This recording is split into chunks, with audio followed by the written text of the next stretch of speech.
My dear students, তোমরা দেখছো বিশ্বাস টিউটোরিয়াল ইউটিউব চ্যানেল। আর আমি এখনকার ক্লাসে আলোচনা করব তোমরা যারা পঞ্চায়েত চাকরি প্রার্থী বা পঞ্চায়েত পরীক্ষার জন্য প্রিপারেশন নিচ্ছ তাদের জন্য বাংলা ব্যাকরণ থেকে এক কথায় প্রকাশের চতুর্থ পর্বটি।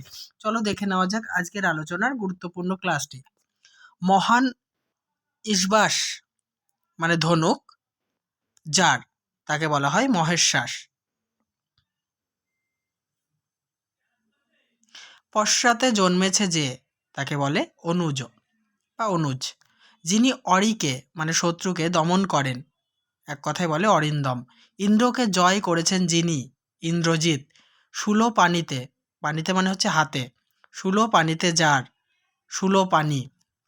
কুম্ভের মতন কর্ণ যার, কুম্ভকর্ণ। নেক্সট, জন মানে হচ্ছে লোক, নেই যে স্থানে তাকে বলবে নির্জনে। জলের সঙ্গে বর্তমান সজল। নিপ মানে হচ্ছে কদম ফুল বা কদমের মানে কদম ফুলের গাছ। বেষ্টিত লতা, গৃহের মতন জায়গা, তাকে বলা হয় নিপ নিকুঞ্জ। পরাণ মানে প্রাণ, পরাণ হরণ করে যে নারী, পরাণ হরণী। পরের পেজ দেখো। অন্ত নেই যার, এক কথায় বলে অনন্ত। ঈশ্বরে বিশ্বাস নেই যার, তাকে বলে নাস্তিক। রত্ন খচিত বেদিকা, রত্ন বেদিকা। মহান যে রাজা, মহারাজ। নরগণের মধ্যে উত্তম যিনি, নরোত্তম।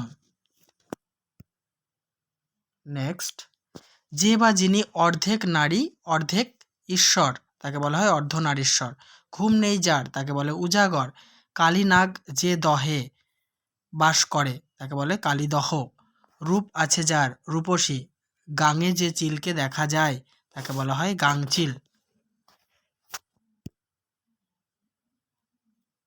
দেখো, গাছের পাতার পল্লবে জেগে ওঠা ধ্বনি, তাকে বলা হয় মর্মর ধ্বনি। যা গণ্য হিসেবে গ্রাহ্য নয় অগ্রগণ্য, কালকের দিনে যা হবে আগামী। পাখির ডাক, কুজন। খনি থেকে জন্মেছে যা, খনিজ। আঘাতের দ্বারা যা নিবৃত্ত হয়েছে, প্রত্যাহত।